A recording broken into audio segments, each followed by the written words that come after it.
اعوذ باللہ من الشیطان الرجیم بسم اللہ الرحمن الرحیم۔ السلام علیکم۔ میرے چینل کا نام قرآن خوشحالی کا سبب ہے۔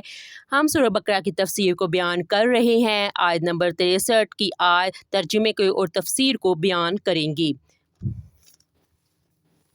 اور اس یاد کرو کہ جس وقت اللہ تعالیٰ یہاں بیان فرما رہا ہے بنی اسرائیل سے کہ یاد کرو جس وقت آخذنا لیا ہم نے میثاقکم پختہ وعدہ کم تم سے ورفعنا اور بلند کیا ہم نے فوقکم تمہارے اوپر طور کو اور فرمایا کہ خذو پکڑ لو ما جو اتیناکم عطا فرمایا ہے ہم نے تمہیں مضبوطی کے ساتھ بقوت مضبوطی کے ساتھ واذکروا یاد کرو ماں جو فیہ اس میں ہے لعلکم تاکہ تم تتقون پرہیزگار بن جاؤ۔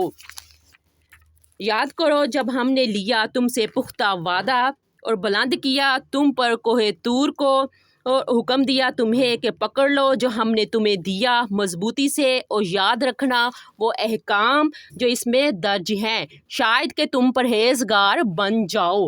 اس آیت میں بنی اسرائیل کی نافرمانی پر سزا کا ذکر ہے۔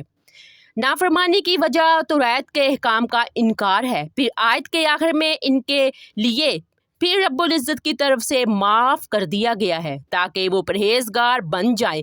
مطلب یہ ہے کہ ہر صورت میں اللہ پاک اپنے بندوں کے لیے جو فیصلہ بھی فرمائے اس میں بندوں کی ہی بھلائی ہوتی ہے۔ اللہ پاک کے فیصلے حکمت پر مبنی ہوتے ہیں۔ ان فیصلوں کی حکمت کو عام بندوں کی عقل سمجھنے سے قاصر ہوتی ہے، لیکن عقل مندی کا تقاضا یہی ہے کہ اللہ پاک کے احکام کی حکمت سمجھ آئے یا نہ آئے اس پر عمل کیا جائے، نہ کہ اعتراض کیا جائے۔ پھر اگر اللہ پاک اپنے بندوں کو ان کی غلطیوں پر سزا دے تو بھی اس میں بندوں کو سیدھے راستے پر لانا مقصد ہوتا ہے۔ اگر معاف کر دے تب بھی اللہ پاک کا مقصد یہ ہوتا ہے کہ اس کے بندے تقوی اختیار کریں۔ مطلب دونوں صورتوں میں جزا اور سزا اور احکام الہی پر عمل اس کا ذکر کرنے میں یہ ہے کہ ہر صورت میں بندوں کا ہی فائدہ ہے۔ اللہ پاک نفع نقصان سے پاک ہے۔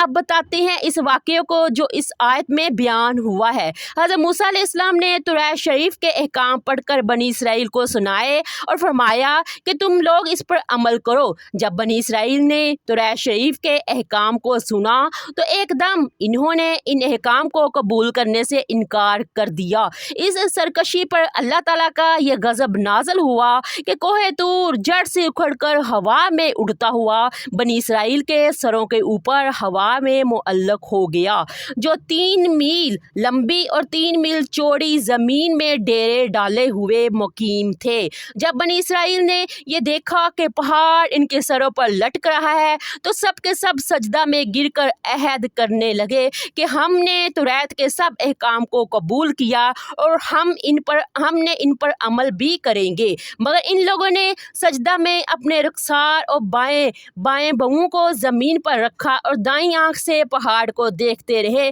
کہ کہیں ہمارے اوپر گر تو نہیں رہا۔ یہی وجہ ہے کہ اب بھی یہودی اسی طرح سجدہ کرتے ہیں کہ بائیں رخسار اور بائیں بہوں زمین پر رکھتے ہیں۔ بہرحال بنی اسرائیل نے جب یہ توبہ کر لی اور توریت کے احکام پر عمل کرنے کا عہد کر لیا تو پھر پہاڑ اڑ کر اپنی جگہ پر چلا گیا۔ اس واقعے سے معلوم ہوا کہ ناواقفوں یا سرکشوں کو کسی نیک کام کے کرنے یا اچھی بات کو قبول کرنے پر ڈرا دھمکا کر مجبور کرنا یہ عین حکمت اور خداوند کریم مقدس کی سنت ہے۔